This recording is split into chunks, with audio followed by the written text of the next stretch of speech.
दिवा विभागातील फेरीवाले हे हटले पाहिजेत। यासाठी दिव्यातील संपूर्ण जनता मागणी करते आणि सर्व विविध पक्षातील लोक यासाठी आंदोलन करतात। परंतु प्रत्येक फेरीवाल्याकडून 50 रुपये घेतले जातात।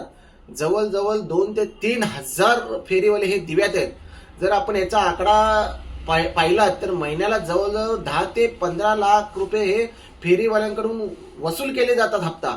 आणि या संदर्भात मी आवाज उठवला की फेरीवाले मुक्त झाले पाहिजेत आणि या फेरीवाल्यांकडून जे कोणी हे हप्ता वसूल करतात यांच्यावरती गुन्हे दाखल झाले पाहिजेत। हे जेव्हा आम्ही मागणी केली त्याच्यानंतर सत्ताधारी पक्षातील लोकांनी माझ्यावरती ऑकरन्स रिपोर्ट पोलीस स्टेशनला जाऊन दाखल केलेला आहे।